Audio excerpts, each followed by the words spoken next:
sorry. Okay. I would like to thank you and Professor Domosznicki for a very kind invitation. And the title of my talk of today is Generalized Solutions for Mixed Problems for First Order PFDEs. If you mind to the first... Excuse me, I don't know if it's... This one. Okay. I don't know if it goes automatically. Okay, doesn't matter. We deal with the partial differential equation of the form 1, where Z is here, Lasser.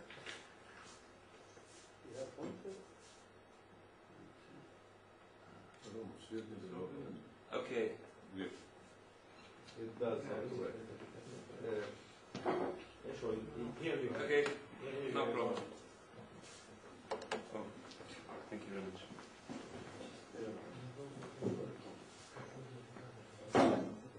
This is our equation, and here stands the functional variable in the right hand side, which is a function defined on the set D, and alpha is a function which moves the set D to some, and to the equation 1. Equation 1 is augmented with the condition of the Dirichlet type, this green set.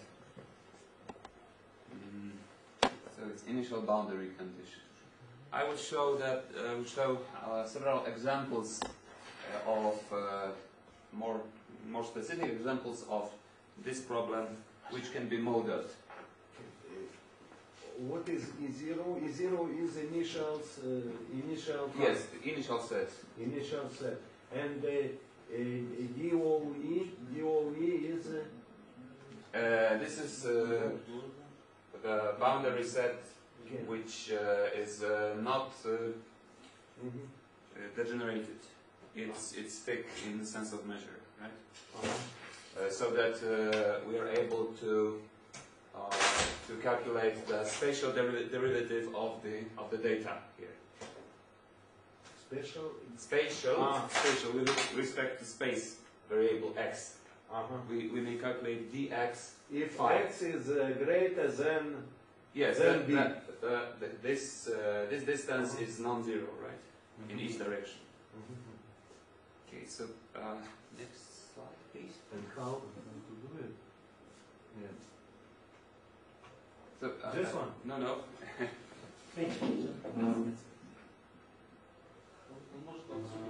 It's space and shift space, I think. Yeah. Yes. Thank you. So one of the examples is just equation with deviating variable. So there is some function beta inside Z, and the values of beta, I mean the mapped points from the past of the point Tx. So the important condition is that our operator is of Volterra type. I mean that this point is not mapped into the future. Only delay. Only delay. But x may also vary. So the mapped point shall lie in the shifted set D. The requirement in our paper is that if we take the current point Tx from the boundary here, so it would be the analog of parabolic boundary in parabolic equations. Then the dependence may be only on the data. So the possible mappings of such points will be mapped to here.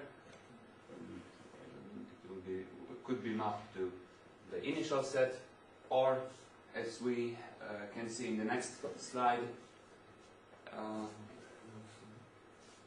it could be mapped even on the opposite side of the boundary, no problem. The only requirement is that it shall be mapped, it shall depend only on the initial boundary data if we are on this part of the boundary with the current point. I'm sorry, Z is a function of two variables, yes?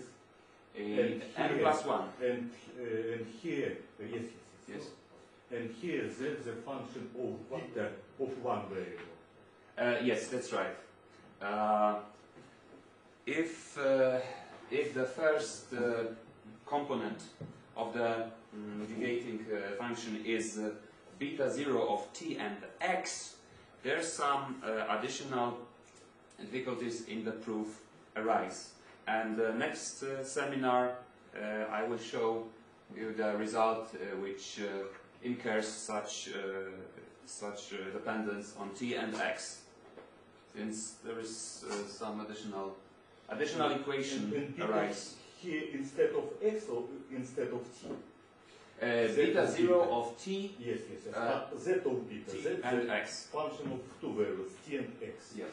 And here Z of only T. of beta. And, Only. and beta in place of t or in place of x? T. Oh no, it's in place of both variables. So I mean, instead of t is that, instead of x is that. That is the okay. of x. Delay and some okay, deviation in It space. depends on t Okay. elsewhere. Okay. And in some more complicated papers, must this be. can also depend on x. Mhm. But in this, no. Okay.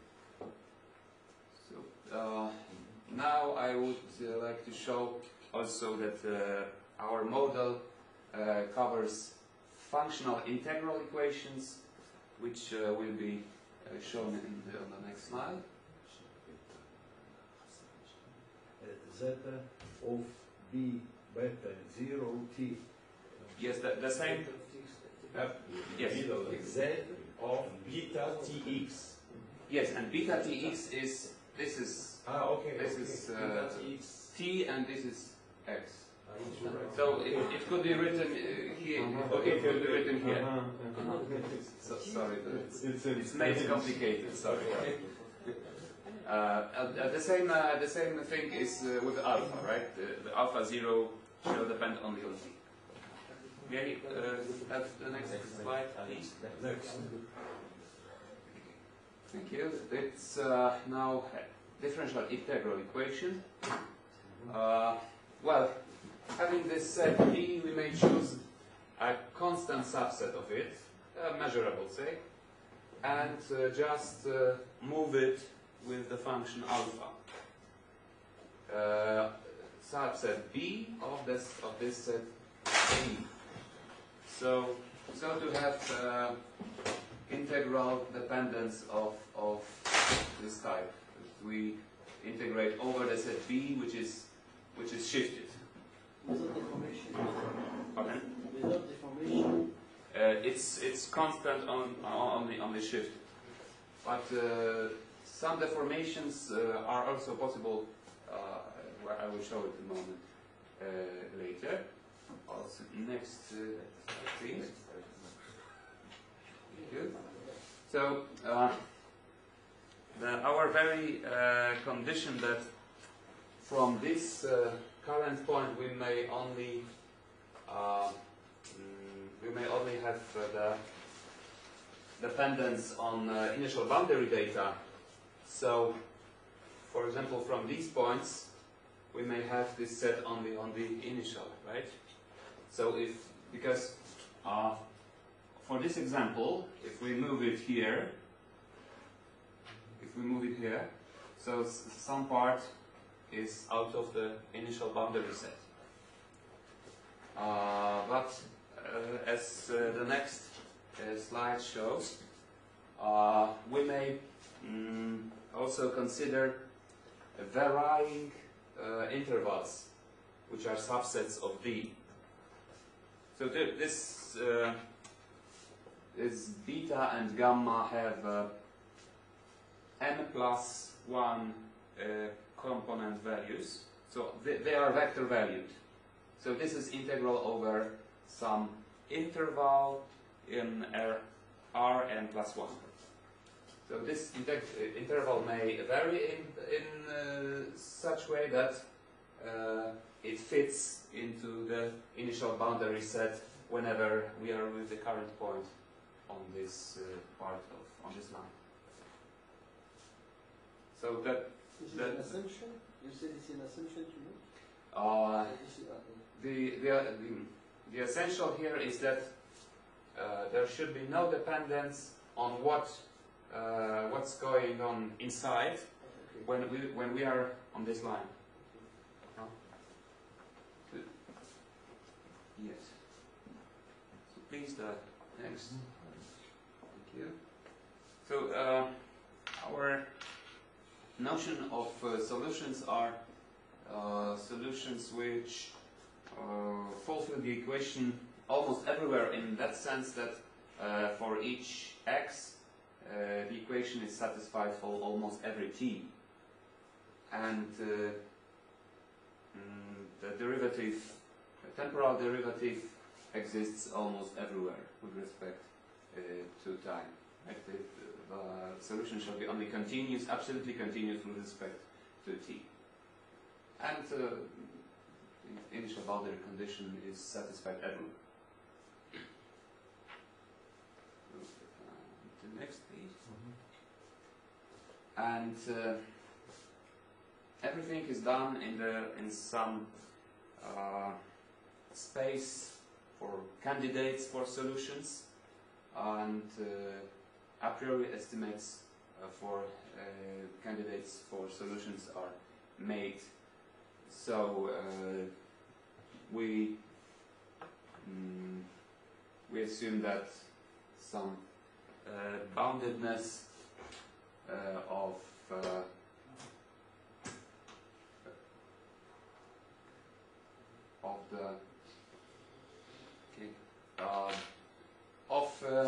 the data, we assume that that has known boundedness, Lipschitz condition with respect to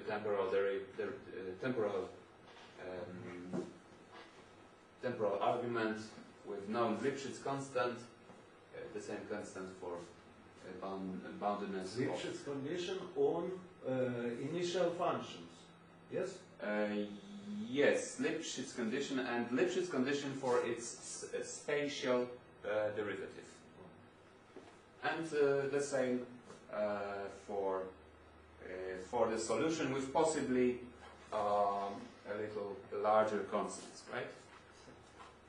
So the candidates are continuous extensions of data.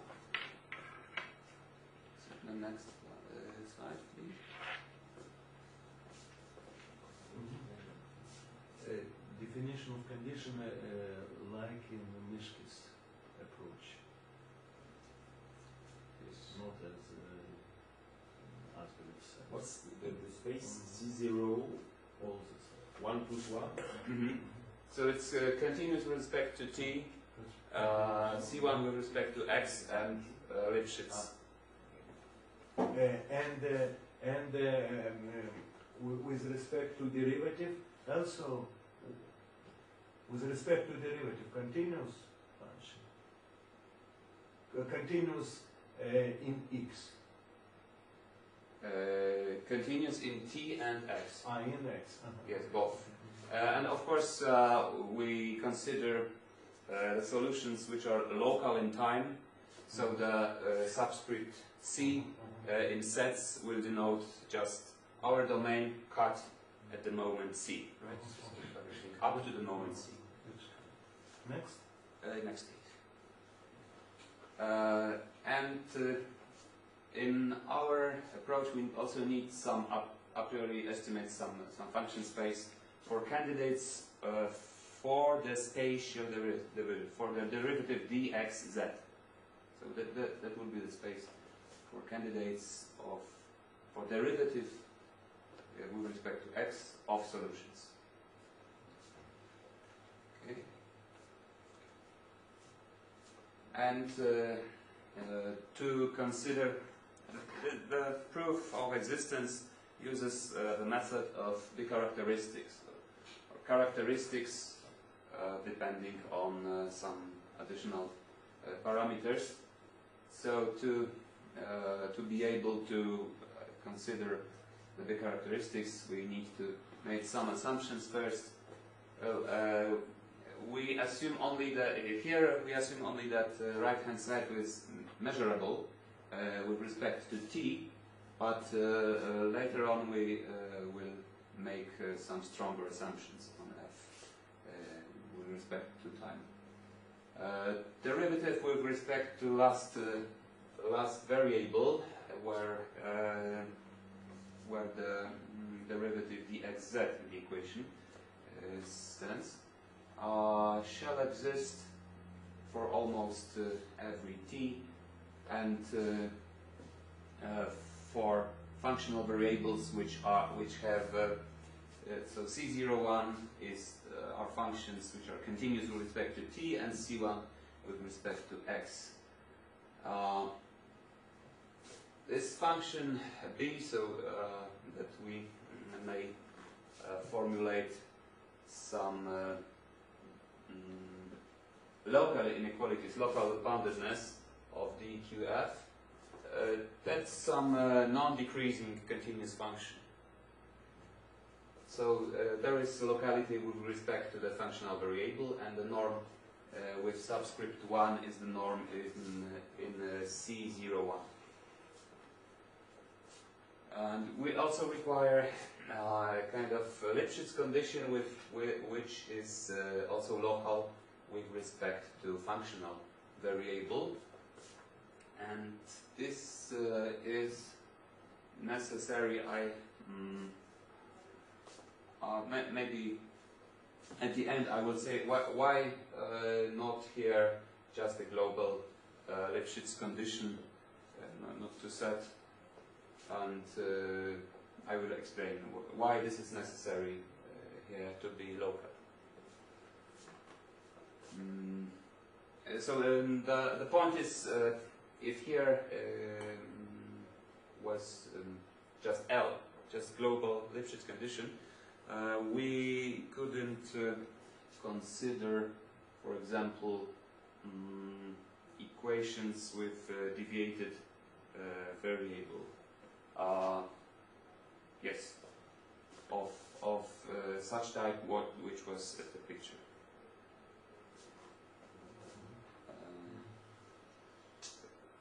It's something more complicated, but I will explain it maybe at the end.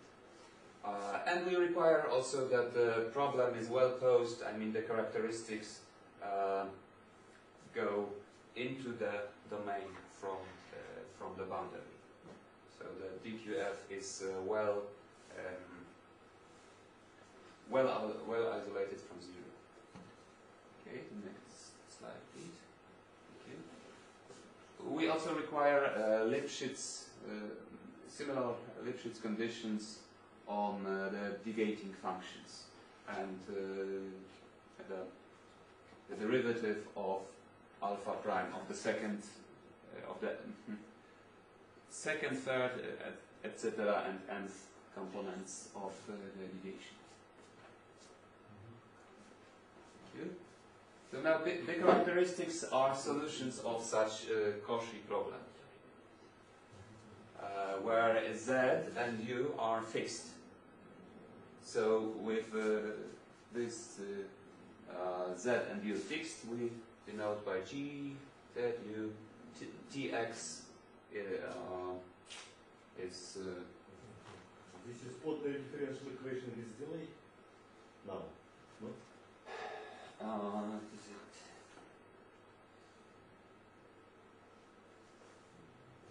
One variable where there is delay, no? No, no. Here you can see only eta of tau, because z and u are fixed. Z and u are parameters here. Z and U parameters. Yes. But tau v.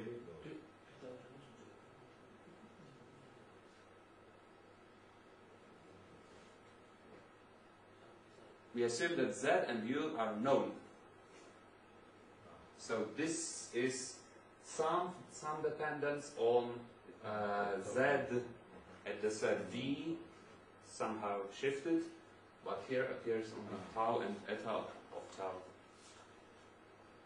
So this, in this ordinary equation there is no delay. But Z depends on unknown function. Z of U. Z Yes, of course. What is the kind of this equation? Ordinary differential equation. Ordinary without delay? Without delay. Okay. Because Z is a parameter and alpha is a parameter. So it's a functional dependence inside DQF, composed with some dependence on alpha and Z, but this is the argument.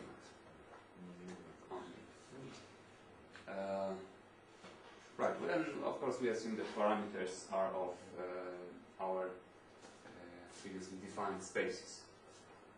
So there are two results which are necessary for proving the existence theorem. First, that solutions of this problem are Lipschitz continuous with respect to initial data and to those parameters Z and U. This is necessary for obtaining the endomorphism property of some endomorphism. This is not well said, but some operators shall map some set into itself, right? So this is necessary here, and this is necessary for the fixed point property of those operators. This Lipschitz continuity with respect to Z and U, and the same is needed. The same property are needed for the left endpoint of the characteristics. I have no picture of the characteristic. Maybe I might draw it somewhere.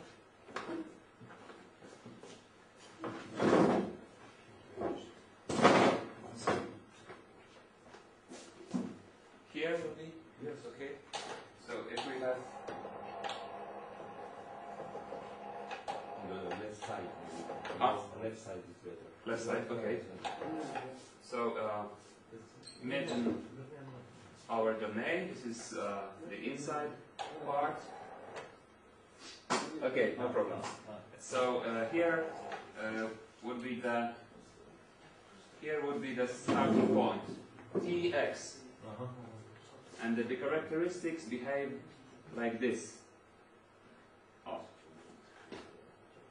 So this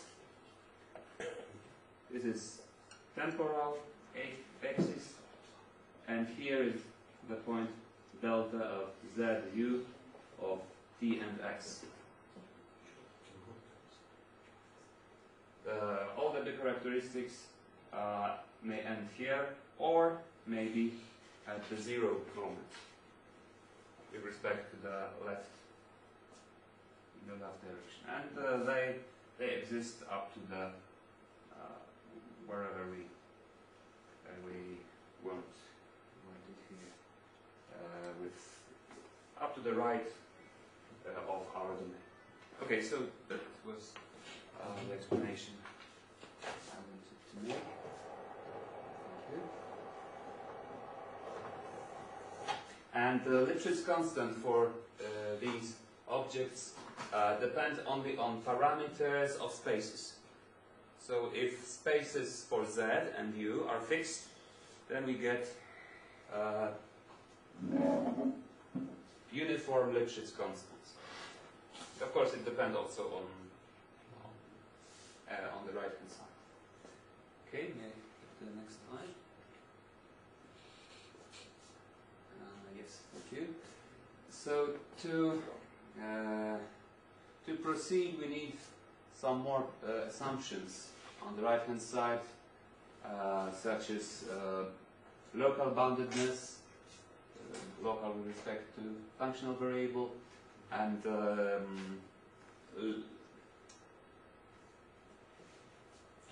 local Lipschitz condition with respect to t. I cannot avoid it.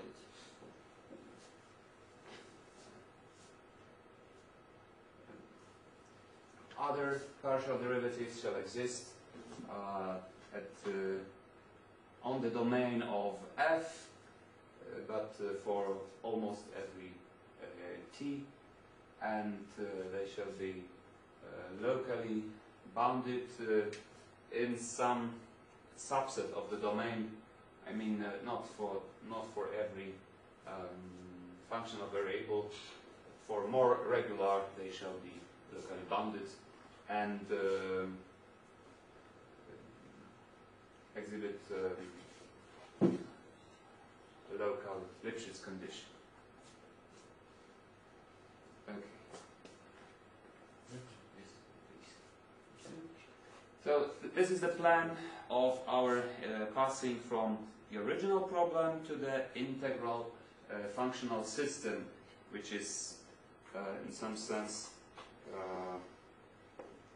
the same, which is equivalent in some sense. But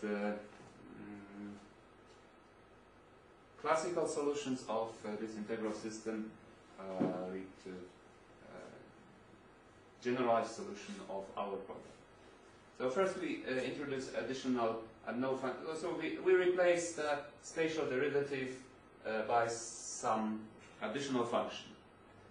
Then we linearize the equation with respect to this. What is the purpose of linearization? Stability, oscillation, qualitative properties.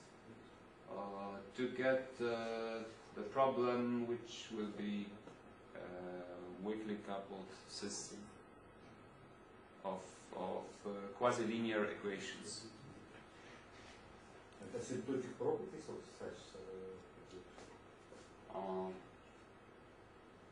I don't know well the origins, because we use it from some long time, the linearization. It has been proposed by Italians, Cinquini and Cibrario, for first order equations. And do you consider asymptotic properties? Not? No. No.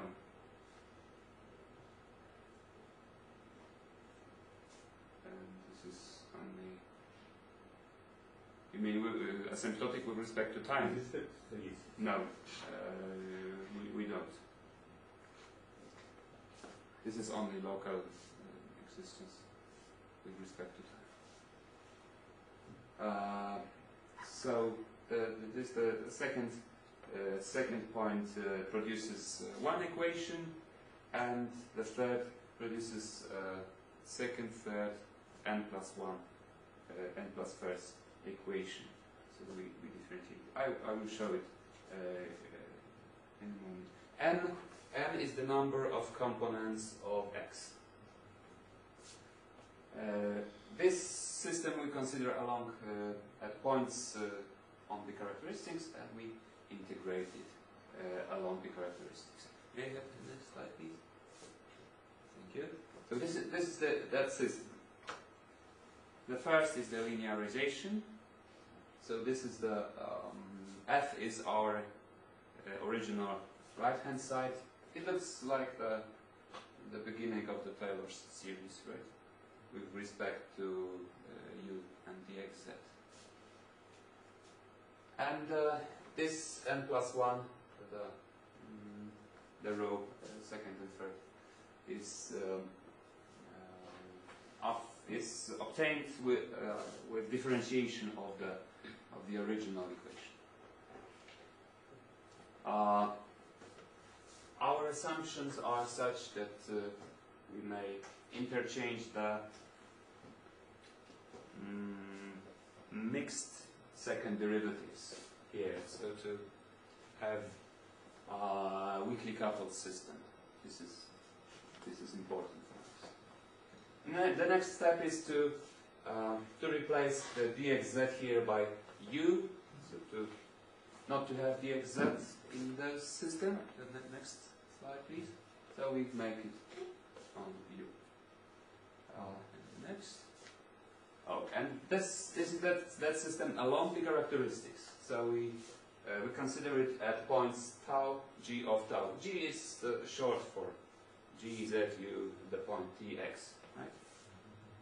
And this appears by just moving something to the left. Right? This was the right side, but we moved it to the left. May have the next slide. And this is just, this was what was the left is just the derivative of this composed function, thanks to the differential equation for g. Okay, now we integrate it. We integrate both sides from the beginning of the characteristic to the point t. Next slide, please. Thank you.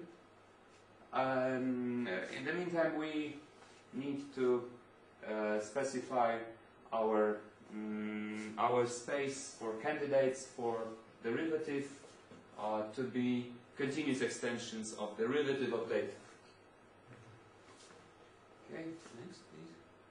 Thank you. And this is our functional integral system. So this is just after integration on the left appear the z minus phi, and this is the right hand side. Here is the place where we made some manipulations. So it's convenient to write it in this form. We will see it in a moment. Of course, to this some initial boundary conditions are added. Okay, next slide, please. Yes. Thank you. So we prove that this integral functional system possesses solutions by the method of successive approximations. And Yes, fixed point method is not used here. Why you use successive approximations? Because we shall prove that here z and u are elements. So z0, u0, z1, u1, and so on. And suppose that we have the limit z, u. To prove that this system is equivalent to our original problem, we have to know that the limit u is equal to dxz. That the limit of the second element is the spatial derivative of the solution. And with the fixed point method, we don't know how to do it. One fixed point here, I think, maybe but we cannot use, we don't know how to use the fixed point method here, because with fixed point method we can't obtain this relation at the end, at the limit, that the second element is the derivative of the first. And with this method we will have that on each element there is the derivative property. So then the well-known theorem gives that if the uniform convergence is true, then for the limit also there is this derivative. So starting elements are arbitrary elements of these spaces such that this property holds true. We have the next slide. So now, first we calculate the next element u, and here is some kind of fixed point problem. We shall solve it to obtain the next element un plus 1. Next slide, please. And the next element z is just given by the formula. It's easy to find. But here it's difficult to calculate. Okay, next slide, please. So the properties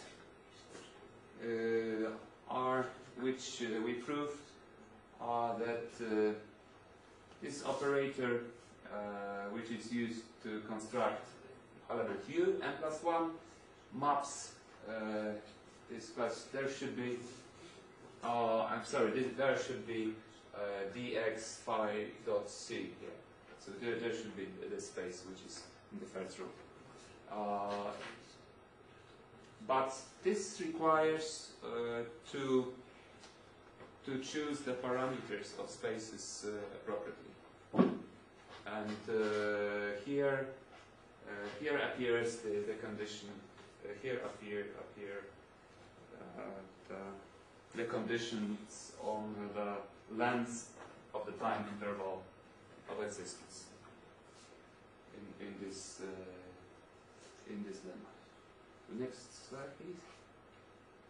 And that G has exactly one fixed point is quite easy to prove.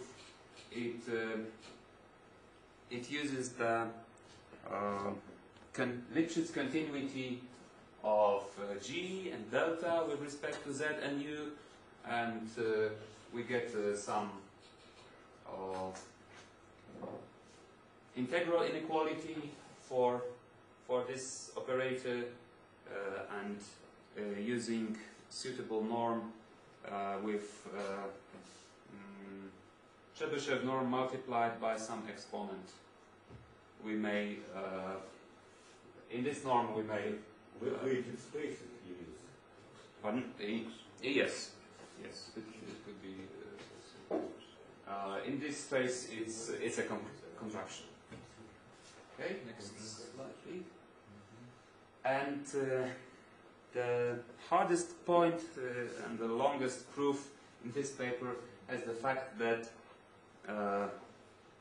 the elements Zm and Um have this property U equal to dxz, and this requires just the compatibility condition as well. So this is just a thing which was pointed out when I have shown the pictures, that we have only when we are on the boundary. So the modulus of xi is bi. So we are on the boundary in some direction, right? Then the right-hand side shall depend only on initial boundary data. So the value of the right-hand side shall be the same, independent of the extension of initial boundary data. This is the formal. This sentence very formally. And the compatibility condition is that phi shall fulfill our original equation on the boundary. Okay, another slide. So this property is just the hardest point, and the next property is is that those sequences converge uniformly on the domain. In fact, we proved that the difference between neighboring elements Zm and Zn plus 1 is in some Volterra norm. It's or weighted norm, which is better, is bounded by some q, q to the power of m, where q is 0, 1. So that we have just a Cauchy sequence in some norm equivalent to the Chebyshev norm. So this is uniformly convergent. So the existence theorem is that with all the assumptions that were shown and appropriately taken parameters of the spaces and time interval short enough, we have a solution of this problem, and its partial derivative with respect to x also will belong to this space which is defined. Moreover, we have continuous dependence on initial boundary data, in the sense that this Lipschitz constant depend only on the right-hand side and on parameters of this space and the space for derivatives. And this norm is Chebyshev, sum of Chebyshev norms for the solution and for its derivative. It's the norm in C0. So that's that is what I wanted to show you today. Maybe I could explain why we have Lipschitz locally, on the local Lipschitz conditions.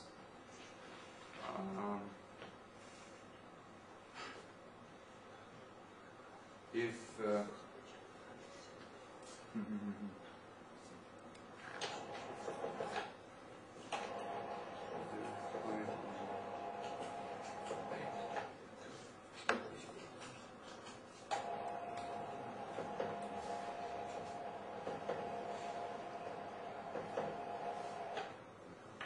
may I write here? Okay, thank you very much. So if we have some known known function f capital, here is real variable, here is Rn, and we define this by our right hand side, so that Roman, can you show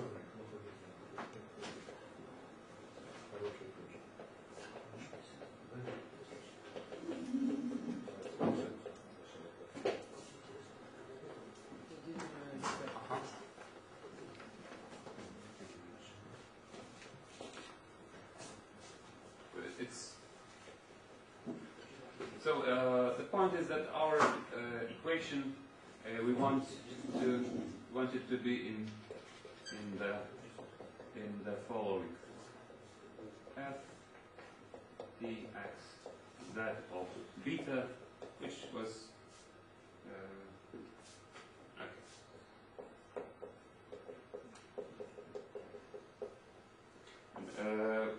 what happens if we differentiate it with respect to x?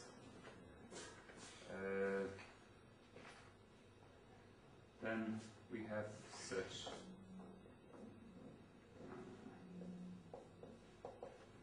thing: dxf plus, so let's call it tx, p, and q, those variables. dpf, some points here, z of beta, and here times dxz of beta times dx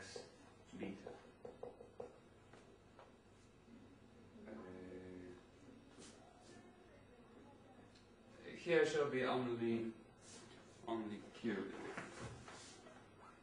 We don't want to have. Yes, that's. So then, because here is U. Thank you very much. So now we want this to fulfill the Lipschitz condition. And observe that Z here appears in two places, and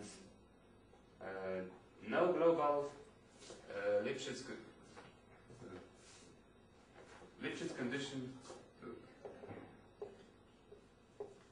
with respect to X. So no such global condition is possible for this expression.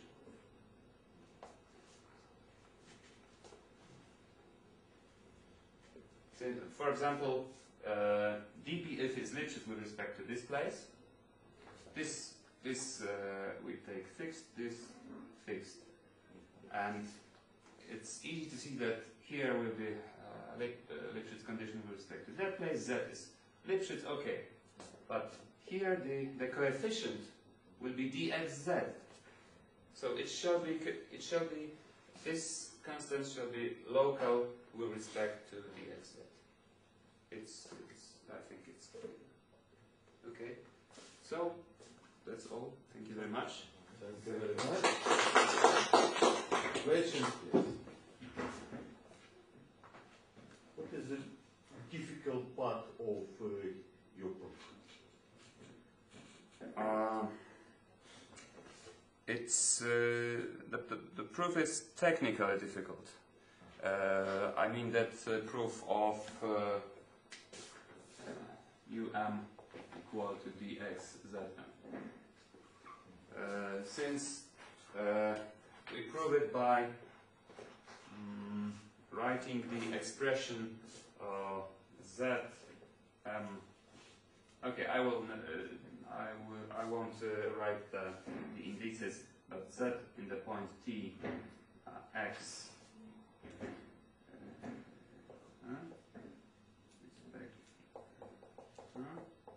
minus u point tx scalar multiplication by x minus bar x minus. Yes. So we prove that modulus of the absolute value of this is less or equal some constant times this squared. And if we write here in this is m plus 1, so this is made by induction, the proof. So assume that this is true, and we instead of zn plus 1 we write the formula. Instead of this we write the formula once again. Instead of un plus 1 we write another formula for un plus 1. And by grouping integrals and by Hadamard mean value theorem, by changing the order of integrals where necessary, we finally arrive to this estimate. So this is the longest and most technical part.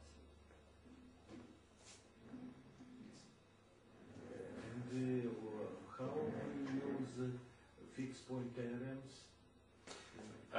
Each step? To construct un plus 1, we have to solve fixed point equation. This is on the inside of the domain. So here we shall apply fixed point theorem in our function space. So this is that place.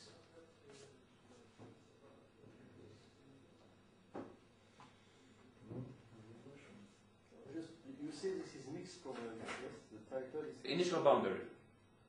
Initial in the sense of it's only. Mixed because of the initial boundary, the mixed. This is just to explain the term mixed problem. What do you say? This is mixed? In which sense this is mixed?